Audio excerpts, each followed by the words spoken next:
안녕하세요. 렐멧입니다. 오늘부터 방송을 하게 되었는데요.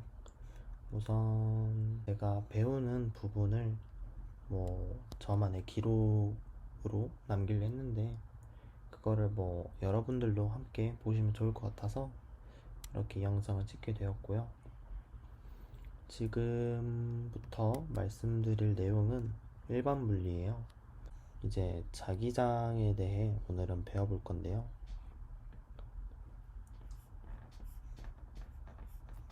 자기장인데요. 자기장은 영어로는 magnetic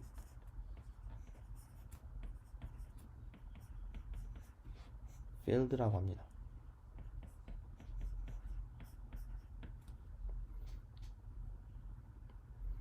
들어가기 앞서서 역사에 대해 잠시 말씀드리면요.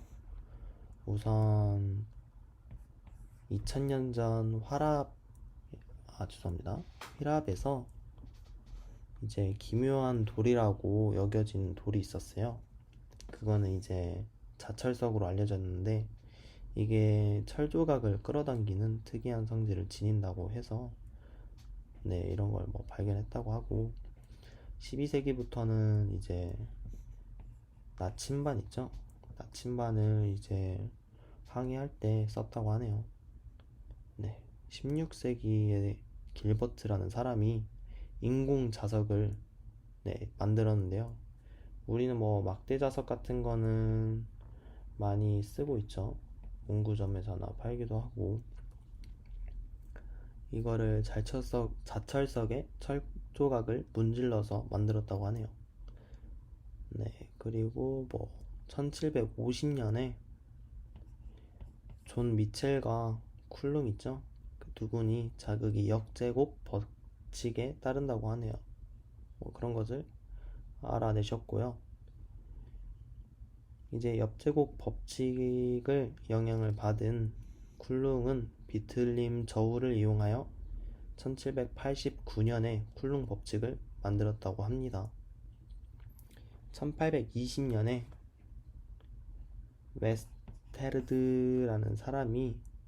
웨르스테드라는 사람이 자기와 전기가 연관이 있다고 그렇게 말을 했었습니다. 이제 앙페르라는 사람이 전류가 자기 현상의 원인이라고 밝혀냈죠. 이제 이 마그네틱 필드라고 할까 말씀드렸는데요. 이 마그네틱이라는 이 언어의 유래를 먼저 알아보자면요. 소아시아의 마그네시아 지방에서 산출되었다고 해서 마그넷이라고 자석을 그렇게 불렀다고 합니다. 그 다음부터는 역사는 이제 끝나게 되었고요.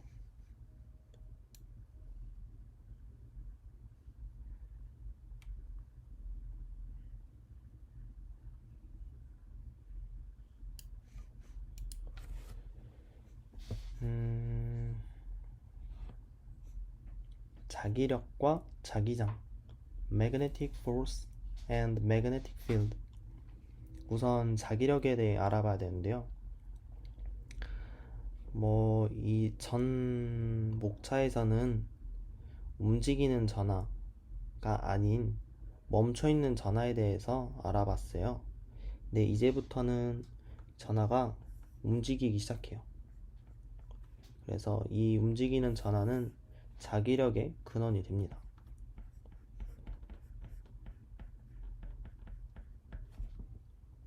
자기장 내에서 이 입자, 대전된 입자가 운동을 해서 어떻게 이 힘이 나타나는지 실험으로 알려졌는데요.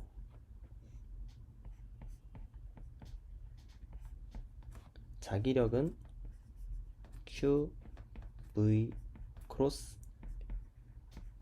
B입니다. 이제 이거를 로렌츠의 힘이라고 하는데요. 우선 알아보셔야 될 거는 여기 벡터죠. 벡터고 여기도 벡터로 나와 있고요. 여기 크로스라는 거 주의해 주셔야 되고,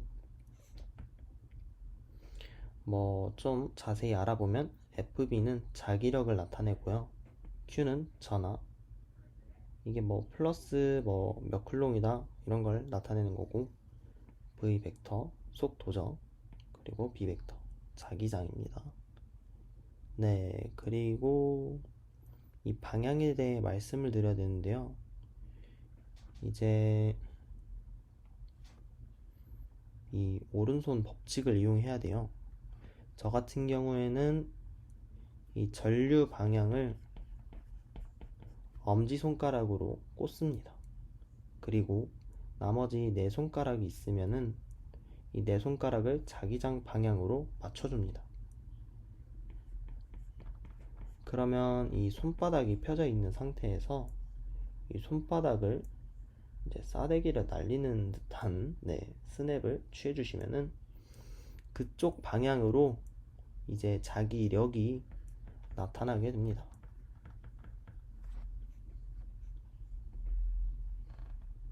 엄지손가락 있고 검지, 중지, 약지, 소지 맞나요?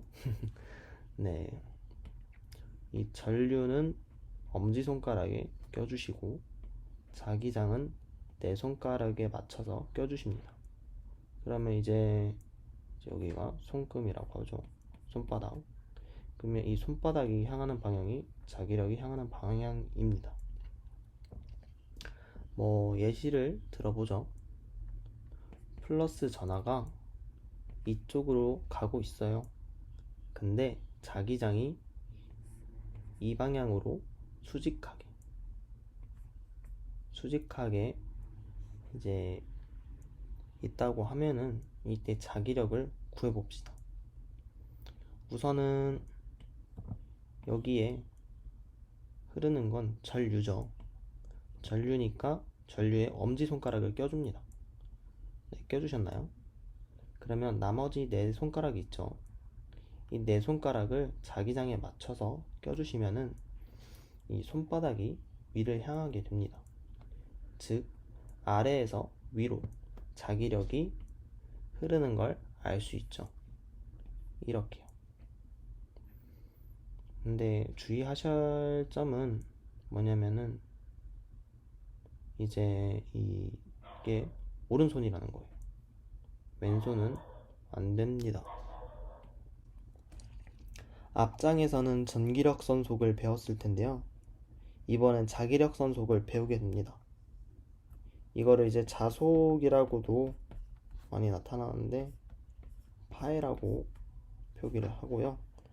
정의는 어떤 단면을 수직이 중요합니다. 수직으로 지나가는 자기력선의 총 개수예요. 네, 정의 즉 한글말로는 이렇게 되는데, 이제 자기장의 세기를 이 자기장의 수직한 단위 면적을 지나가는 자기력선의 수에 비례한다고 보는데요.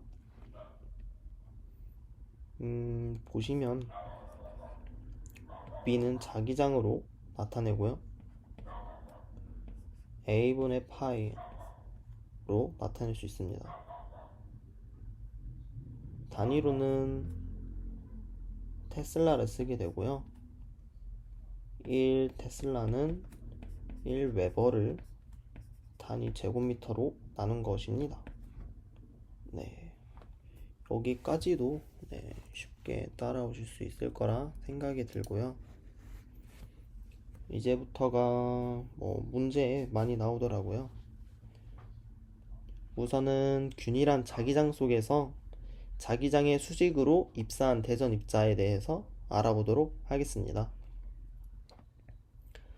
운동 방향의 수직인 방향으로 자기력을 받는다고 하는데요. 우선 상황을 그려보도록 하겠습니다. 이렇게 사각형의 공간이 있다고 하죠.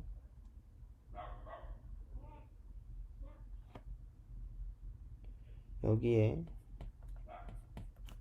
자기장이 수직하게 들어가게 됩니다. 여기는 지우도록 할게요.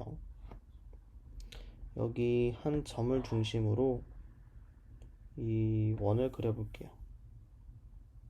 네, 왜 원을 그리시는지는 아실 분들은 이미 아실 것 같은데, 네, 우선 자기장이 이 종이로 들어가는 방향으로 설정되어 있는데요. 이 자기장을 B로 나타내도록 하겠습니다. 여기에 대전된 입자가 있는데요. 플러스예요.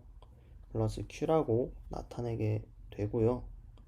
그러면 얘가 이쪽 방향으로, 접선 방향으로 V 만큼의 속력을 가지고 운동을 한다고 이제 가정하도록 하겠습니다. 그러면 이 세 가지의 문자 BQV, 아까 보셨던 이 자기력이죠. 네, 맞습니다. 이제 이 식에 대해서 써보면 이 자기력이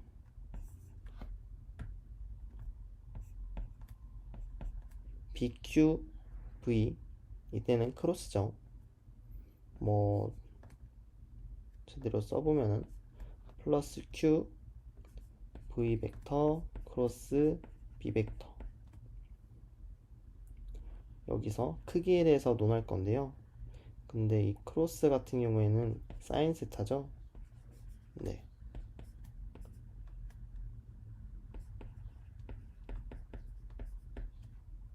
근데 이때 세타는 수직이죠. 왜냐면은 이 V 방향은 지면에 깔려 있고요. B 자기장의 방향은 들어가는 방향으로 설정이 되어 있으니까 이는 90도라고 할 수 있겠죠. 그러면 여기서 Q, V, B라고 할 수 있는데 이유로는 세타가 90도이기 때문에 사인 세타는 1이 되기 때문이죠. 그러면 어떻게 될까를 생각을 해보시면 될 것 같습니다. 네, 제가 이 원을 그렸잖아요. 이 원을 왜 그렸을까라는 생각이 드신 분이 있을 텐데요. 왜냐면은 이 입자가 이쪽으로 가려고 했을 때 이 한 중심으로 힘을 받게 됩니다.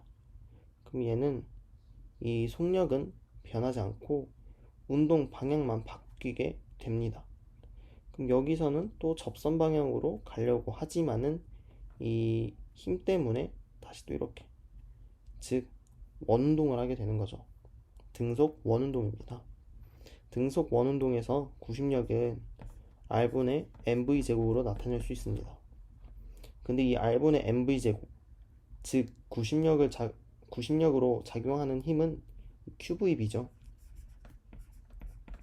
그러면 이 반경을 알 수 있습니다. 회전 반경은 QB분의 mv가 되게 됩니다. 네, 그리고 이 주기에 대해서 알아야 하는데요. 이 주기는 V분의 2파이 R이라고 할 수 있죠. 그러면 이제 이걸 약간 변형을 시킬 건데요. 지금 여기서 R과 V가 있으니 V분의 R로 바꾸게 되면 QB분의 M이 되고요. 그러면 이걸 대입을 하게 되면 QB분의 2파이 M이 되게 됩니다.